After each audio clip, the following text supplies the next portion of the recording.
రబ్బాని తెలుగు కథలు. అందరికీ నమస్కారం. ఈ రోజు మనం తెలుసుకోబోతున్న స్టోరీ నిజమైన ప్రేమ 4వ భాగం. ఇటు రాఘవయ్య తన ఇంటి పరిస్థితి గురించి ఆలోచించి ఒక నిర్ణయం తీసుకుంటాడు.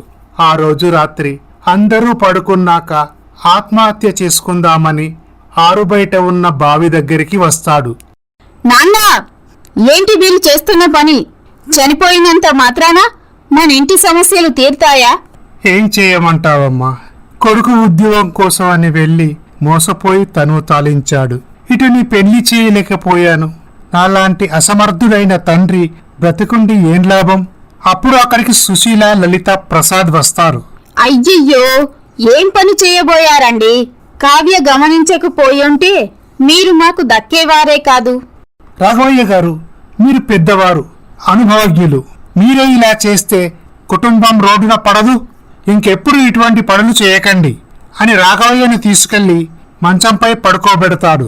మరునాడు కావ్య రాఘవయ్య గదికి వెళ్తుంది. నాన్న, నేను ఉద్యోగం చెయ్యను. ఇంటి పరిస్థితుల దృష్ట్యా నేను అలా మాట్లాడాను. అంతేకాని నేను మీ మనసు నొప్పించాలని కాదు. ఉంటే తిందాం, లేకుంటే పస్తులుందాం.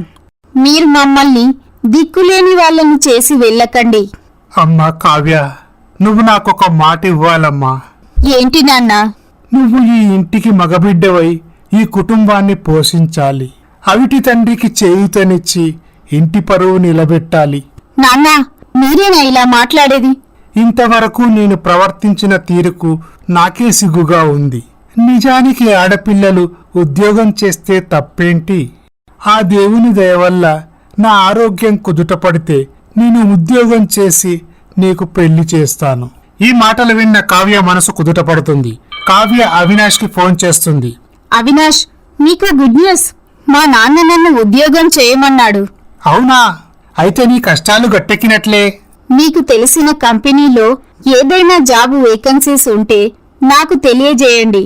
తప్పకుండా కావ్య. ఇలా కావ్య ఉద్యోగ ప్రయత్నాలు చేస్తుంది, కానీ ఎక్కడా ఉద్యోగం దొరకదు. ఒకరోజు, అక్క, నువ్వు నెల రోజుల నుండి ఉద్యోగ ప్రయత్నం చేస్తున్నావు, అయినా నీకు ఎక్కడా ఉద్యోగం దొరకలేదు. నేను ఒక మాట చెప్తాను, వింటావా? ఏంటది? ప్రసాద్ గారిని నీకు ఏదైనా ఉద్యోగం చూడమని చెప్తే చూస్తాడు కదా. నాకు అతనితోటి మాట్లాడాలంటేనే చిరాకు. అటువంటిది నేను అతన్ని నాకు ఉద్యోగం చూడమని అడగాలా? అది జన్మలో జరగని పని. ఇంకోసారి అతని గురించి నా ముందు మాట్లాడకు. ఈ విధంగా జరుగుతుండగా కావ్యకి ఉద్యోగం వస్తుంది. ఆ రోజు కావ్య సంతోషంగా ఇంటికి వస్తుంది. అమ్మా, నాకు ఉద్యోగం వచ్చింది. రేపే ఉద్యోగంలో జాయిన్ అవ్వమన్నారు. ఈ మాటలు విన్న రాఘవయ్య, సుశీల, లలితా ప్రసాద్ చాలా సంతోషిస్తారు. మరునాడు నుండి కావ్య ఆఫీస్కు వెళ్లి ఉద్యోగం చేస్తుంది. ఒకరోజు అవినాష్ కావ్య ఇంటికి వస్తాడు. హాయ్ అవినాష్. హాయ్ కావ్య. నాకు ఉద్యోగం వచ్చింది. కంగ్రాచులేషన్స్ కావ్య. నీ మూలంగానే నాకు ఈ ఉద్యోగం వచ్చింది. నీ మేలు ఏ జన్మలో మర్చిపోలేను. అప్పుడు అవినాష్కి ఏమీ అర్థం కాదు. కావ్య, నీకు ఆ ఉద్యోగం రావాల్సింది వచ్చింది. మధ్యలో నేను చేసింది ఏమీ లేదు. అవినాష్, మంచివాళ్ళు ఎప్పుడూ తాము చేసింది ఒప్పుకోరు. కాని చేసిన సహాయాన్ని గుర్తుపెట్టుకోకపోతే ఆ దేవుడు కూడా క్షమించడు. నేనే నీకు ఆ ఉద్యోగం ఇప్పించాను అనడానికి సాక్ష్యం ఎవరు? మేనేజర్ గారు చెప్పారు. మీరు చెప్పకపోతే నాకీ ఉద్యోగం వచ్చేదే కాదంట. నువ్వు ఎన్నోసార్లు మేనేజర్కి ఫోన్ చేసి మా కుటుంబ పరిస్థితుల గురించి చెప్పావంట. అందుకే ఆయన నీ మాట కాదనలేక నాకీ ఉద్యోగం ఇచ్చారంట. అయితే నా ప్రయత్నం ఫలించిందన్నమాట. నా ఉద్యోగం గురించి నువ్వెన్ని ప్రయత్నాలు చేశావో నాకు తెలుసు. ఎలాగైతేనేంటి కావ్య, నీకు ఉద్యోగం వచ్చింది, నీ కష్టాలు తీరుతున్నాయి. అవును అవినాష్, ఇక నాకు ఏ దిగులు లేదు. కాని నేను నీకు ఎలా థ్యాంక్స్ చెప్పాలో నాకు అర్థం కావడం లేదు. పర్వాలేదు కావ్య. ఇంతకీ లలిత కనిపించడం లేదు, బయటికెళ్ళిందా? లేదండి, ఇంట్లోనే ఉంది. కాని ఈ మధ్య అదోలా ఉంటుంది. అడిగితే ఏమీ చెప్పదు. ఈ మాటలు విన్న లలిత అక్కడికి వస్తుంది. లలిత, ఏంటి ఎలా ఉన్నావు? ఒంట్లో బాగోలేదా? అదేం లేదు. మరి ఎందుకు అలా ఉన్నావు? మీ అక్కకి ఉద్యోగం వచ్చిందన్న సంతోషం నీ మొహంలో కనబడడం లేదు. ఎలా కనిపిస్తుంది? తనంటే నాకు జలసి. అని చెప్పి లలిత అక్కడ నుండి వెళ్తుంది. I'm sorry Avinash. It's okay. కానీ లలితకి నా మీద కోపం ఎందుకో అర్థం కావడం లేదు. నీకు తెలియదేమో, నాకు తెలుసు. ఆ ప్రసాద్ వల్లే. అతనికి నేనంటే నచ్చదు. నా స్నేహితుడైన నువ్వన్నా నచ్చదు. దీనికి బాగా నోరిపోశాడు. కాసేపటికి ప్రసాద్ అక్కడికి వస్తాడు. హాయ్ అవినాష్ గారు, ఈ మధ్య కనిపించడం లేదు. ఊళ్ళో లేనండి, పని మీద ఊరెళ్ళాను. కావ్య గారికి మీరు ఎంతో పెద్ద మనసుతో ఉద్యోగం ఇప్పించారంట. నిజంగా మీరు చాలా మంచివారు. ఇందులో నేను చేసింది ఏముందండి? అదేంటండి అలా మాట్లాడతారు? ఈ రోజుల్లో ఉద్యోగం రావడం చాలా కష్టం. కావ్య, నాకు కొంచెం పని ఉంది, నేను వస్తాను అని చెప్పి అవినాష్ అక్కడ నుండి వెళ్ళిపోతాడు. అమ్మా, అవినాష్ వచ్చి వెళ్ళాడు. కనీసం అతనికి థ్యాంక్స్ కూడా చెప్పలేదు. అప్పుడు లలిత, ఎందుకు? ఎందుకేమిటి? నాకు ఉద్యోగం ఇప్పించినందుకు. నీకు అతను ఉద్యోగం ఇప్పించడం ఏంటి?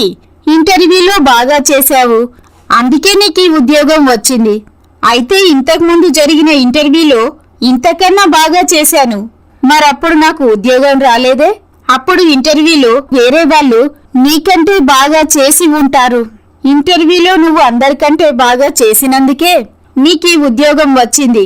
అది కాదు, నిజానికి నాకు ఉద్యోగం రావడానికి అవినాష్ ఆఫీస్ చుట్టూ తిరిగి వాళ్లకు ఫోన్ చేసి నానా అవస్థలు పడ్డాడు. అక్క, అయితే నీతో పాటు తనకి హారతి పళ్ళం పట్టమంటావా? ఆ స్థానంలో అవినాష్ కాకుండా వేరే వాళ్ళు ఎవరైనా ఉంటే మనస్ఫూర్తిగా థాంక్స్ చెప్పేదాన్ని. లలిత, నువ్విక్క నుండి వెళ్ళు. చూడమ్మ కావ్య, దాని మాటలేమీ పట్టించుకోకు. నిజానికి అవినాష్ పెద్ద మనసుతో సహాయం చేశాడు. ఈసారి అతను వచ్చినప్పుడు నేను థాంక్స్ చెప్తాను. చూడమ్మా, లలిత గురించి పట్టించుకోకు. అది చిన్నపిల్ల, ఏదో తెలిసి తెలియక అలా మాట్లాడింది. ఇలా జరుగుతుండగా ఒకరోజు అవినాష్ కావ్యను కలుస్తాడు.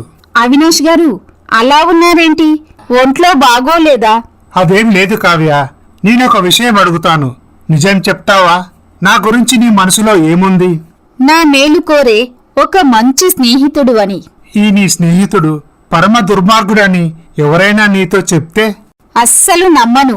కాని నువ్వు అభిమానించే స్నేహితుడికి జరగరాని అవమానం జరిగింది. ఇంతకీ ఏం జరిగిందండి? మా ఇంట్లో వాళ్ళు నీతో అమర్యాదగా ప్రవర్తించారా? లేదు కావ్య. కాలేజీ రోజుల్లో ఎందరికో ధైర్యం చెప్పిన నువ్వు ఇప్పుడు ఇలా మాట్లాడుతున్నావేంటి? నిజమే కావ్య, నేనెంతో మందికి సహాయం చేశాను. ఆ సహాయం వల్లే నాకు చెడ్డ పేరు వచ్చింది. కాస్త అర్థమయ్యేలా చెప్పండి. నేను నీకు సహాయం చేయాలని ప్రయత్నించాను. మీ ఇంట్లో ఉండే ప్రసాద్ నన్ను ఘోరంగా అవమానించారు. మీరు ఈ స్థితికి రావడానికి కారణం నేనేనంట. కావ్య, నువ్వు అతని మాటలు నమ్ముతున్నావా? చచా, నేను అతని మాటలు నమ్మడమా? మా అమ్మా నాన్నలకి, చెల్లెలకి ఏమీ తెలియదు. ప్రసాద్ ఏది చెప్పినా గుడ్డిగా నమ్మేస్తారు. ప్రసాద్కు లేని చెడలవాటంటూ లేదు. వాడొక తిరుగుబోతు. వాడితో జాగ్రత్తగా ఉండండి. లలిత అప్పుడప్పుడు తన ఫ్రెండ్స్ ఇంటికి వెళ్తున్నానని బయటికి వెళ్తుంది. కాని లలిత వెళ్లేది ప్రసాద్తో సినిమాకు, షికార్లకు వెళ్తుంది. ఈ మాటలు విన్న కావ్య ఒక్కసారి షాక్ అవుతుంది. అవినాష్, నువ్వు చెప్పేది నిజమేనా? నిజమే కావ్య, నేను లలితని 2-3 సార్లు ఈ విషయం గురించి మందలించాను. నువ్వు మా అక్కతోటి తిరగడం లేదు. ప్రసాద్ చాలా మంచివాడు. మా నాన్నగారికి ఆరోగ్యం బాగా లేనప్పుడు చాలా సహాయం చేశాడు అని చెప్పింది. అలాగే ఈ విషయం గురించి నేను ప్రసాద్ను కలిశాను. లలిత చాలా చిన్నపిల్ల, తనకి ఏమీ తెలియదు, తనను వదిలేయ్ అని చెప్పాను. దానికి అతను, నువ్వు కావ్యతో తిరగడం లేదు, అయినా నా పర్సనల్ విషయాలు నీకెందుకండి, మీ పనేదో మీరు చూసుకోండి అని కోపంగా నాకు సమాధానమిచ్చాడు. కావ్య, ఎందుకైనా మంచిది ప్రసాద్పై నువ్వు కన్నేసుంచు. అలాగే అవినాష్. కావ్య గదిలో ఒంటరిగా కూర్చొని ఆలోచిస్తూ ఉంటుంది. ప్రసాద్ గురించి తల్లిదండ్రులకు ఎన్నిసార్లు చెప్పినా వాళ్ళు వినే పరిస్థితిలో లేరు. ఇక ఈ సమస్యకు పరిష్కారం ఆ భగవంతుడే చూపాలి అని అనుకుంటుంది. ఇలా ఒకరోజు ఉదయాన్నే బయటికి వెళ్లిన లలిత సాయంత్రమైనా ఇంటికి రాదు. కావ్య లలిత కోసం ఎదురుచూస్తూ ఉంటుంది. సాయంత్రానికి లలిత ఇంటికి వస్తుంది. లలిత, ఎక్కడికి వెళ్ళొస్తున్నావు? అక్క, మా ఫ్రెండ్ వాళ్ళ ఇంటికి వెళ్ళొస్తున్నాను. ఇక ఆపుతావా? నువ్వు నీ మాటలు. ఆ ప్రసాద్తో ఊరంతా బలాదూరు తిరిగి వస్తున్నావు కదూ అంటూ కావ్య లలితపై చేయి చేసుకుంటుంది. అప్పుడు అక్కడికి రాఘవయ్య, సుశీల వస్తారు. ఏంటమ్మా, ఏమైంది? లలితను ఎందుకు కొట్టావు? చూడమ్మా, ఇది ఇప్పటి వరకు ఆ ప్రసాద్తో ఊరంతా బలాదూరు తిరిగి వచ్చింది. పైగా అబద్ధాలు చెబుతుంది. కావ్య, నిన్న లలిత స్నేహితురాలు మన ఇంటికి వచ్చింది. వాళ్ళ అమ్మా నాన్న ఊరెళ్తుతున్నారంట.